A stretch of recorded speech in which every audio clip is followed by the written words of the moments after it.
Nah, ini asbabun nuzulnya. Kebetulan anak tersebut anak yatim. Jadi orang bertanya-tanya, kenapa tidak dengan ibunya? Padahal lebih pantas dengan ibunya. Tapi si laki-laki tadi sorotan matanya kepada anak yatim. Lantas ayat tersebut Allah turunkan menjadi pedoman bagi kita agar mendapat rahmat sekalian alam dan bahkan jangan menjadi laknat. Apa kajian ayat tersebut? Kajikan secara interpretasi bagi kita. Allah tidak melarang poligami karena bunyi ayat tersebut fankihu ma tabalakum. Fankihu ma tabalakum minan nisa'i masna wa thulatha wa ruba'.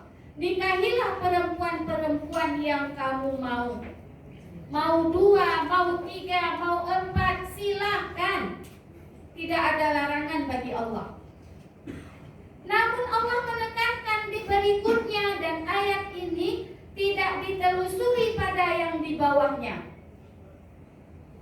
Fa in khiftum alla ta'dilu, kata Allah. Kalau kamu tidak sanggup berlaku adil satu saja, au ma malakat aimanukum, atau kamu punya budak-budakmu, dengan budak saja. Artinya apa? Allah melarang. Tapi karena sebelum Rasulullah diutuskan menjadi Rasul, boleh berpoligami sampai 10, bahkan 15 dan 20. Seperti Abu Daud hampir 100 orang. Nabi Daud.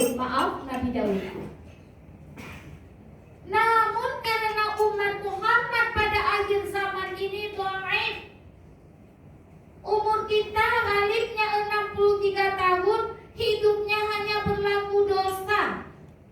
Walaupun tujuannya adalah beribadah di dalam rumah tangga, tidak semua orang akan beribadah dengan ketakwaan.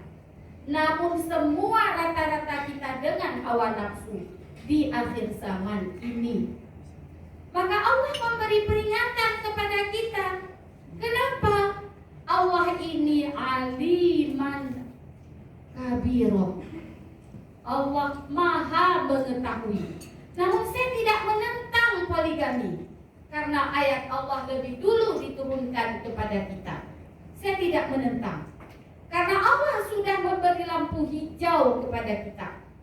Namun Allah memberi peringatan, wa in khiftum alla ta'dilu, kalau kamu tidak sanggup berlaku adil, fawahidah, dzalika adana alla ta'ulu, dan demikian itu membawa kamu kepada tidak aniaya, tidak melakukan kezaliman kepada rumah tanggamu. Bukankah itu? Maaf suara saya ngegas. Bukankah seperti itu, bure-burele? Kok nggak ada yang jawab? Para jamaah yang saya hormati, sesak dada saya memikirkan poligami di akhir zaman. Karena berpoligami di akhir zaman tidak seperti, sedikit pun tidak seperti Rasulullah. Saya patronnya, platform saya sebagai orang yang berakidah Islam, kita lebih cenderung melihat bagaimana Rasulullah berpoligami. Dan ada hadis riwayat Abu Daud dan Tirmizi, jangan coba-coba berpoligami. Karena hadis tersebut menunjukkan larangan, peringatan bunyinya. Barang siapa mempunyai 2 istri dan dia cenderung hatinya kepada salah satunya dan salah satunya tidak lagi, maka dia akan berjalan di hari akhirat nanti dengan badannya berat sebelah. Setuju? Ibu-ibu mau nanti suaminya kawin lagi?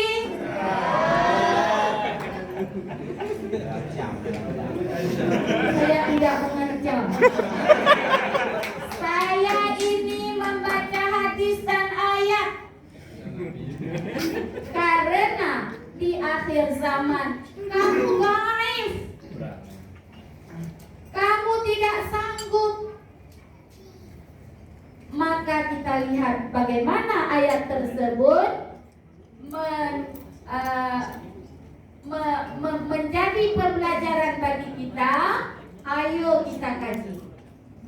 Karena Rasulullah sebelum meninggalnya Khadijah, beliau itu tidak berpoligami. Tapi setelah meninggalnya Khadijah, banyak latar belakang yang membuat beliau berpoligami.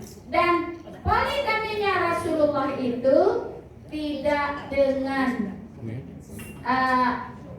mengikuti arus hawa nafsu, tidak mengedepankan perjalanan hidup modern seperti hari ini.